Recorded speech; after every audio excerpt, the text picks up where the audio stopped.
Kelanchal times, हर खबर पर हमारी नजर।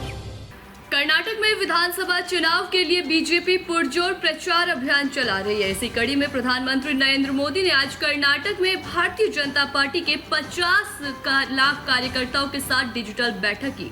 इस दौरान प्रधानमंत्री नरेंद्र मोदी ने बीजेपी कार्यकर्ताओं को संबोधित करते हुए कहा, कर्नाटक में लोकतंत्र का उत्सव चल रहा है। भाजपा ने तो हमेशा चुनावों को लोकतंत्र के महोत्सव की तरह सेलिब्रेट किया। लोकतंत्र का सूत्र समझाने वाले भगवान बसवेश्वर की धरती से कर्नाटक की समृद्धि परंपरा से प्रतिनिधि और राष्ट्रभक्ति से ओतप्रोत भाजपा के कार्यकर्ता होने का डबल गौरव आप सभी को प्राप्त है। बूथ विजय तो चुनाव में जीत निश्चित। बीजेपी कार्यकर्ताओं को बूथ जीतने का लक्ष्य देते हुए प्रधानमंत्री मोदी ने कहा, जब बूथ विजय होता है तो चुनाव में जीत निश्चित होती है। बूथ जीतने की शुरुआत तब होती है जब कार्यकर्ता बूथ से जुड़े परिवारों को जीत लेता है, उनके दिल को जीत लेता है। बूथ स्तर पर जीत दर्ज करने के आपके प्रयास वास्तव में पार्टी को जीत दिलाएंगे। गोपालगंज के तत्कालीन डीएम जी कृष्णैया हत्याकांड मामले में आजीवन कारावास की सजा काट रहे पूर्व सांसद और बाहुबली नेता आनंद मोहन गुरुवार को जेल से बाहर आ गए हैं। आनंद मोहन की रिहाई के बाद गोपालगंज के तत्कालीन डीएम जी कृष्णैया की पत्नी उमा कृष्णैया ने कहा कि जनता आनंद मोहन की रिहाई का विरोध करेगी, उसे वापस जेल भेजने की मांग करेगी। उन्हें रिहा करना गलत फैसला है। सीएम को इस तरह की चीजों को बढ़ावा नहीं देना चाहिए। उमा कृष्णैया ने कहा कि अगर वे भविष्य में चुनाव लड़ेंगे तो जनता को उनका बहिष्कार करना चाहिए।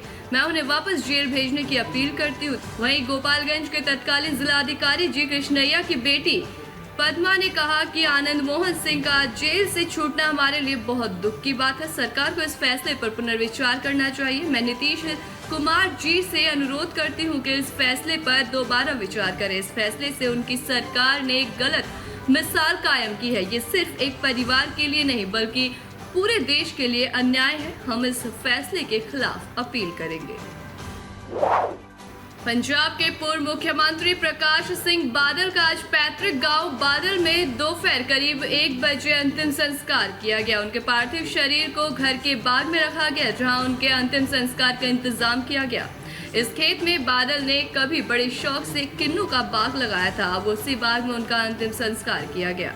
इससे पहले उनके पार्थिव शरीर को अंतिम दर्शन के लिए घर पर रखा गया था, जहां प्रकाश सिंह बादल के अंतिम संस्कार में कई बड़े नेता भी शामिल हुए।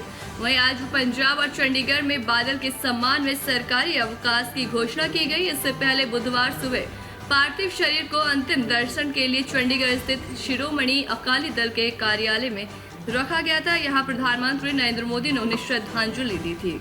अंतिम दर्शन के बाद परिवार पार्थिव शरीर को लेकर चंडीगढ़ से बादल गांव के लिए रवाना हुआ। राजपुरा, पटियाला, संगरूर, बरनाला और बठिंडा होते हुए परिवार मुक्तसर जिले में बादल गांव पहुंचा था।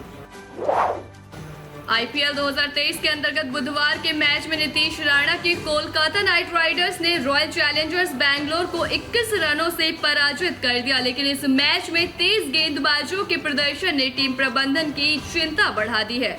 केकेआर खेमे को सबसे बड़ी चिंता प्रमुख गेंदबाज उमेश यादव के प्रदर्शन को लेकर है। 2 करोड़ रुपए कीमत के उमेश यादव पर इस पूरे जीवन में गेंदबाजी में रंगहीन नजर आए। दूसरे शब्दों में कहे तो टीम के लिए बोझ भी साबित हुए। सभी मैचों में न सिर्फ उन्होंने खूब रन लुटाए बल्कि विकेट के मामले में 8 मैचों में उनके बाद खाते में एक शिकार ही है। जाहिर है कि ये प्रदर्शन टीम के लिए अच्छा संकेत नहीं है। पंजाब किंग्स के खिलाफ अपनी टीम के पहले मैच में उमेश ने 4 ओवर्स में 27 रन देकर 1 विकेट हासिल की। इसके बाद आरसीबी के खिलाफ मैच में उन्होंने 2 ओवर में 17, गुजरात टाइटंस के खिलाफ 3 ओवरों में 24, सनराइजर्स हैदराबाद के खिलाफ 3 ओवरों में 42 रन, मुंबई इंडियन के खिलाफ 2 ओवर में 19 रन दिए थे। महिला पहलवानों के यौन उत्पीड़न मामले में एफआईआर दर्ज करने में आनाकानी करने वाले दिल्ली पुलिस के अधिकारियों पर कार्रवाई हो सकती है। दिल्ली महिला आयोग की अध्यक्ष स्वाति मालीवाल ने खिलाड़ियों की सेक्सुअल हैरेसमेंट की शिकायत पर एफआईआर न दर्ज करने वाले दिल्ली पुलिस के अधिकारियों के खिलाफ आईपीसी की धारा 166 ए के क्लॉज सी के तहत मामला दर्ज करने की सिफारिश की है। आयोग की चेयरपर्सन स्वाति मालीवाल ने दिल्ली पुलिस के स्पेशल कमीशन महिला सुरक्षा को सिफारिशों भेजी है, जहां इससे पहले दिल्ली महिला आयोग की अध्यक्षता में दिल्ली महिला पहलवान के यौन उत्पीड़न मामले में प्राथमिकता दर्ज करने में दिल्ली पुलिस के विफल रहने पर भी नोटिस जारी किया गया था। वहीं संकटग्रस्त सूडान से निकाले जाने के बाद सऊदी अरब से दिल्ली हवाई अड्डे पर पहुंचे हरियाणा के सुखविंदर सिंह ने राहत की सांस लेते हुए कहा, सूडान में ऐसा लग रहा था मानो हम मृत्यु शैया पर थे। पेशे से इंजीनियर सुखविंदर सिंह उन 360 भारतीय नागरिकों में पहले जत्थे में शामिल थे जो भारत के ऑपरेशन कावेरी निकासी मिशन के तहत बुधवार रात स्वदेश लौटे। हरियाणा के फरीदाबाद के निवासी सुखविंदर ने सूडान से अपने अनुभव को याद करते हुए कहा कि वो अब भी बहुत डरे हुए हैं। उन्होंने कहा, हम एक इलाके तक सिमट कर रह गए थे, हम एक कमरे तक ही सीमित थे, ये ऐसा था मानो हम मृत्युशैया पर हो। भारत ने हिंसाग्रस्त सूडान से अपने निकासी अभियान के तहत कम से कम 670 नागरिकों को बाहर निकाला। उत्तर प्रदेश के कुशीनगर के रहने वाले एक फैक्ट्री के कर्मचारी छोटू ने यहाँ पहुंचते ही चिल्लाते हुए कहा, मरकर वापस आ गया। उत्तर प्रदेश सरकार के बेहतर कोविड प्रबंधन से प्रदेश के 24 जिलों में कोरोना के एक्टिव केस शून्य हो गए हैं। कोविड के सक्रिय केस हो या फिर टेस्टिंग और वैक्सीनेशन, तीनों मामले में प्रदेश सरकार की ओर से समय पर लिए गए निर्णयों का असर हुआ है।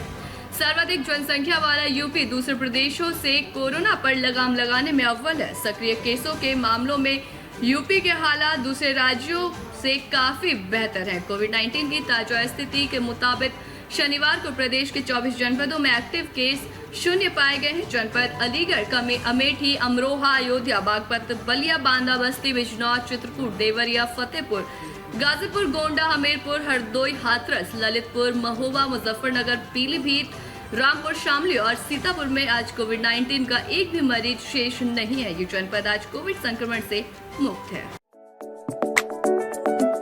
अरे ठीक है भैया, ऐसे वीडियो देखे जा रहे हो तनिका सब्सक्राइब कर लो और हाँ, घंटा का बटन जरूर दबाना, तब हमारा वीडियो का नोटिफिकेशन सबसे पहले मिलेगा। यहाँ वहाँ का देखा तो हम तो का ही काटना है, जल्दी दबाओ।